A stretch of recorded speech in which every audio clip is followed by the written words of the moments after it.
এই উৎসব শুধু পিঠা ভাজার আয়োজন নয়, এটি বিশ্বাস আর ভক্তির এক শতবর্ষী পরম্পরা। শত বছরের বেশি সময় ধরে মাঘের এই রাতে মানুষ ছুটে আসেন এখানে, কারো মানত সন্তান লাভের, কারো রোগ মুক্তির, আবার কারো পারিবারিক শান্তির। বিশ্বাস করা হয় নিষ্ঠা আর ভক্তি নিয়ে মানত করলে দেবী কালী তা পূরণ করেন।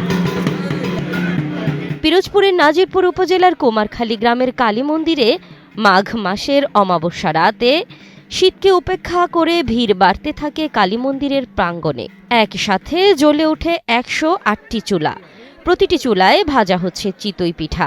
আগুনের লেলিহান শিখার পাশে দাঁড়িয়ে দেশের বিভিন্ন প্রান্ত থেকে আসা সহস্রাধিক নারী ভক্ত নিজেদের হাতে পিঠা বানাচ্ছেন মনোবাসনা পূরণের আশায়। এখানে খবর পাই, এখানে আসি, ঠাকুরমশাইয়ের কথা অনুযায়ী শুধু বলে যে তুমি তোমার মনের আকুতিটা মায়ের কাছে জানাও। তো বললাম, মা আমি তো দীর্ঘদিন নিঃসন্তান, আমাকে একটা সন্তান দাও, একটা ছেলে কিংবা মেয়ে, এটা কোনো বিষয় না, আমি যেন মা ডাক শুনতে পারি, এটা আমার কাছে বড় পাওনা। তুমি শুধু আমার কোল জুড়ে একটা সুস্থ সুন্দর সন্তান দিও। তো আমি যে মাসে বলে গেছি তার পরের মাসে আমি কনসিভ করছি। সেখান থেকে এখানের বিশ্বাস আরো বেড়ে গেছে। ঠাকুরমশাইয়ের কথা আর মায়ের প্রতি দীর্ঘ বিশ্বাস আমাকে আমার সন্তান দিয়েছে। সবাইকেই মা একটা সন্তান দিয়েছে, কেউই খালি হাতে মার এখান থেকে যায় না। কালী মন্দিরে মাঘ মাসের অমাবস্যা রাতের এই পিঠা আয়োজন নিয়ে রয়েছে শত বছরের পুরনো গল্প। কালী মাতার নির্দেশে এখানে 108 খান চুলায় পিঠা ভাজা হয় প্রত্যেক পৌষ মাসের শেষের দিনে। মানুষ দূর দূরান্ত থেকে আসে, মানত করে এবং তারা উপকৃত হয়, এটা আমাদের জানাশোনা। এখানে মায়ের আদেশ হয়েছিল, মার সাথে হরিশির ঠাকুরের দেখা হয়েছিল। এরপরে এখানে আস্তে আস্তে ভক্তবিন্দু আসে যায়। মাই জোগাড় করিয়ে দে, ভক্তবিন্দু তোমরা ওখানে চলে যাও, ওখানে গেলে তোমরা যে কোনো জিনিসের জন্য ফল পাবা। ছোটবেলা থেকে দেখতেছি এখানে এই পিঠা ভাজার আয়োজন, এবং এই পৌষ মাসের যে অমাবস্যা হয়, অমাবস্যার রাতেই এই আয়োজনটা করা হয় এবং হাজার হাজার লোকের সমাগম হয় এখানে।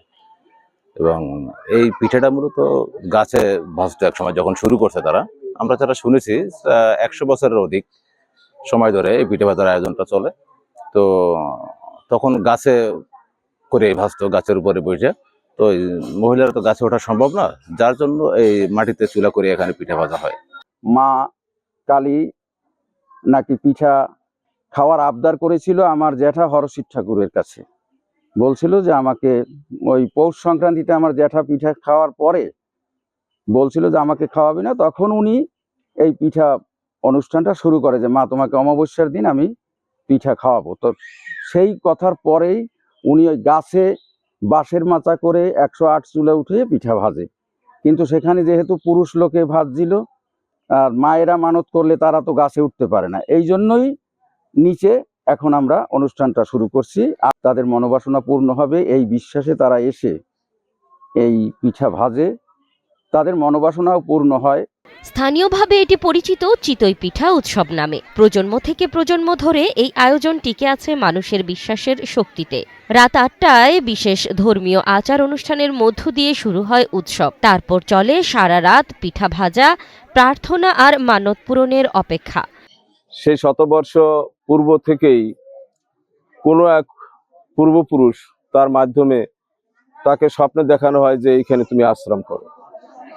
এটা কিন্তু আমাদের জানার মানে শোনা কথা, এবং যা মুরব্বীদের কাছ থেকে জেনেছি সে অনুসারে কথা।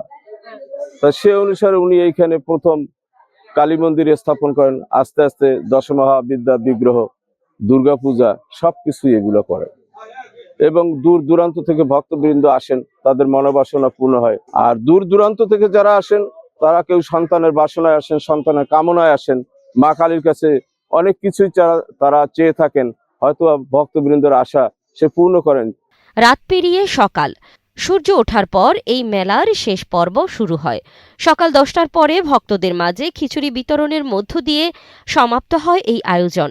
তবে মানুষের মনে থেকে যায় সেই আগুনের উষ্ণতা, সেই বিশ্বাসের আলো যা বছর ঘুরে আবার টেনে আনে এই উৎসবে।